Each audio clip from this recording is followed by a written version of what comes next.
Hello friends, welcome back to my channel Simna's food world. അപ്പോഴേ ഇന്ന് ഞാൻ വന്നിട്ടുള്ളത് സ്വീറ്റ് ആയിട്ടുള്ള നല്ല സിമ്പിളായിട്ട് വളരെ എളുപ്പത്തിൽ നമുക്ക് റെഡിയാക്കി എടുക്കാൻ പറ്റിയ ഒരു പുഡിങ്ങിൻ്റെ റെസിപ്പി ആയിട്ടാണ് കേട്ടോ. അപ്പോൾ ഈ ഒരു പുഡിങ്ങിൻ്റെ പ്രത്യേകത എന്ന് വെച്ചാൽ നമ്മളിത് ചെയ്തെടുക്കുന്നത് ചൈന ഗ്രാസും ജലാറ്റിനും ഒന്നും ഇല്ലാതെ നമ്മുടെ വീട്ടിൽ നമ്മൾ എപ്പോഴും ഉപയോഗിക്കുന്ന 3 ചേരുവകൾ വെച്ചിട്ട് സ്റ്റീം ചെയ്തെടുത്താണ് നമ്മൾ ഈ പുഡിങ് റെഡിയാക്കി എടുക്കാനായിട്ട് പോകുന്നത്. അപ്പോൾ എല്ലാവർക്കും ചെയ്യാൻ പറ്റുന്ന രീതിയിലാണ് കേട്ടോ നമ്മളിത് റെഡിയാക്കി എടുക്കാനായിട്ട് പോകുന്നത്. അപ്പോൾ എല്ലാവരും ഒന്ന് കണ്ടു നോക്കിയിട്ട് തീർച്ചയായിട്ടും ഇഷ്ടപ്പെട്ടാൽ ട്രൈ ചെയ്ത് നോക്കുക.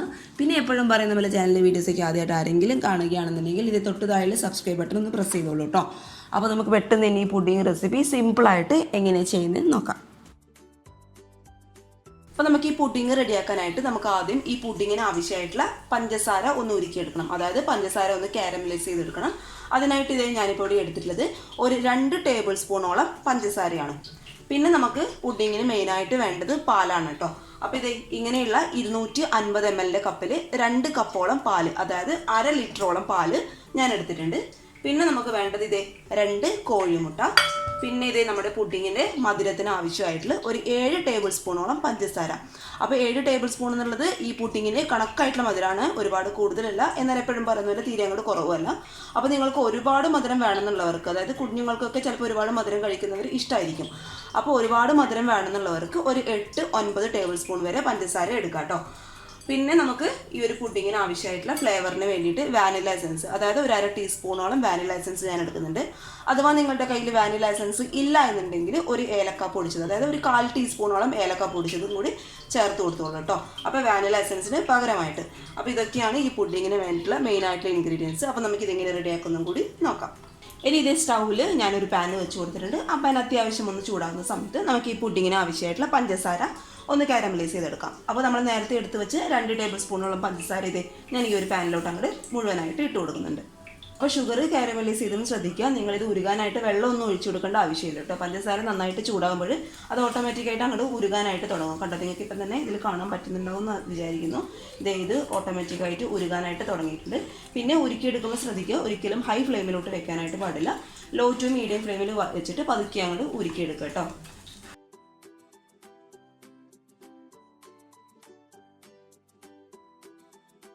നമ്മൾ ഇട്ട് കൊടുത്ത പഞ്ചസാരയൊക്കെ നന്നായിട്ട് ഉരുകി വന്നിട്ടുണ്ട്. ഈ ഒരു കളറായി കിട്ടണം കേട്ടോ. അപ്പോഴേ നമ്മുടെ പുഡിങ്ങിന് നല്ലൊരു കളർ ഉണ്ടാവും. പിന്നെ ഉരുക്കിയെടുക്കുമ്പോൾ ശ്രദ്ധിക്കുക, ഒരുപാട് അങ്ങ് കരിഞ്ഞു പോകാനായിട്ട് പാടില്ല. അപ്പോൾ നമ്മുടെ പുഡിങ് ആ ഒരു കയ്പ്പ് ടേസ്റ്റ് വരും. കംപ്ലീറ്റ് ആയിട്ട് ആ ഒരു ടേസ്റ്റ് അങ്ങോട്ട് മാറും കേട്ടോ. അപ്പോൾ അതൊന്ന് ശ്രദ്ധിച്ചേക്കുക. അപ്പോൾ ഇത് ഞാൻ ഈ 3 പാത്രത്തിലാണ് പുഡിങ് സെറ്റ് ചെയ്യാനായിട്ട് പോകുന്നത്. അപ്പോൾ നമുക്ക് റെഡിയാക്കി വെച്ച് ഷുഗർ കാരമലൈസ് ചൂടോട് കൂടി തന്നെ ഈ ഒരു പാത്രത്തിലോട്ട് അങ്ങോട്ട് ഒഴിച്ചു കൊടുക്കാം.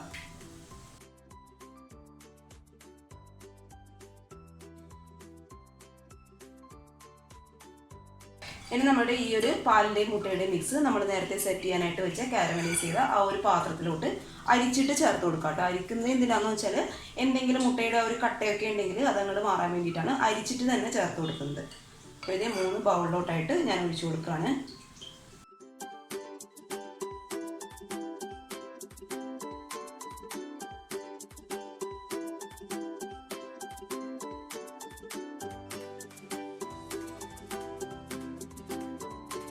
ഇനി ഇത് സ്റ്റീമറിൽ ഞാൻ കുറച്ച് വെള്ളം വെച്ച് കൊടുത്തിട്ടുണ്ട്. ആ വെള്ളം അത്യാവശ്യം നന്നായിട്ട് തിളയ്ക്കുന്ന സമയത്ത് നമ്മൾ റെഡിയാക്കി വെച്ച ഈ ഒരു പുഡിങ്ങിൻ്റെ പാത്രം ഓരോന്നായിട്ട് നമുക്കങ്ങോട്ട് ഇറക്കി വെച്ച് കൊടുക്കാം.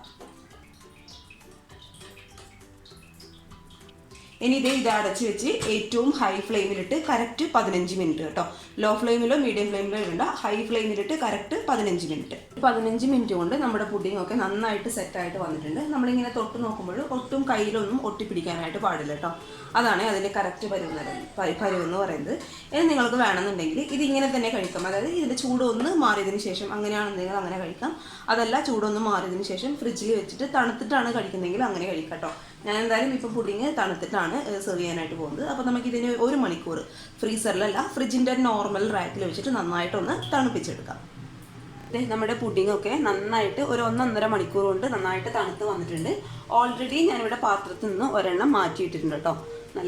നല്ല വീക്ക്ലി ആയിട്ട് കളിക്കുന്ന പുഡിങ്ങാണ് കേട്ടോ. അപ്പോൾ നമുക്ക് മറ്റ് 2 കൂടി അങ്ങോട്ട് പാത്രത്തിൽ നിന്നോട് മാറ്റി കൊടുക്കാം.